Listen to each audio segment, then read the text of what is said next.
নমস্কাৰ এই মুহূৰ্তত আহি পৰিছে এটা বিগ ব্ৰেকিং নিউজ ব্ৰহ্মপুত্ৰক লৈ চীনৰ কটিল ষড়যন্ত্ৰ শুকাই যাব নেকি ব্ৰহ্মপুত্ৰ নদী বিশ্বৰ সৰ্ববৃহৎ নদীবান্ধ নিৰ্মাণৰ দিশে আগবাঢ়িছে চীন আৰু তিব্বতত ব্ৰহ্মপুত্ৰক বেদিব চীনে তিব্বতৰ ব্ৰহ্মপুত্ৰৰ উৎসগতে এই বান্ধ নিৰ্মাণ কৰিব চীনে ইয়াৰলুং চাংপো নামেৰে ব্ৰহ্মপুত্ৰক জনা যায় তিব্বতত আৰু এই নদী বান্ধ নিৰ্মাণৰ ফলত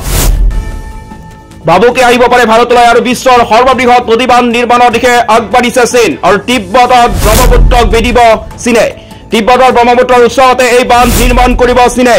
ইয়াৰলুং চাংপো নামেৰে ব্ৰহ্মপুত্ৰক জনা যায় তিব্বতত আৰু এই নদী বান্ধ নিৰ্মাণৰ ফলত ভাবুকি আহিব ব্ৰহ্মপুত্ৰ উপত্যকাৰ বাবে অৰুণাচল অসমৰ বাবে এই হৈ পৰিব অশনীয় সংকেত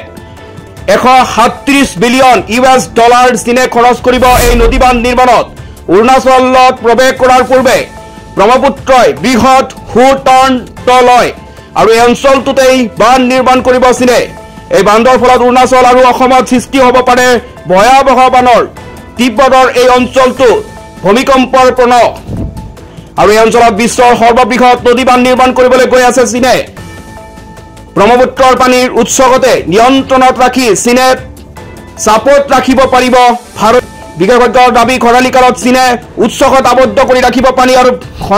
যাৰ ফলত সৃষ্টি হ'ব ভয়াৱহ খৰাঙৰ এই নদী বান্ধৰ ফলত কেৱল ভাৰততে নহয় বাংলাদেশৰ প্ৰতিও আহিব ভাবুকি সমগ্ৰ উত্তৰ পূবৰ বাবে এতিয়া চিন্তনীয় বিষয় হৈ পৰিছে শুকাই যাব নেকি ব্ৰহ্মপুত্ৰৰ পানী।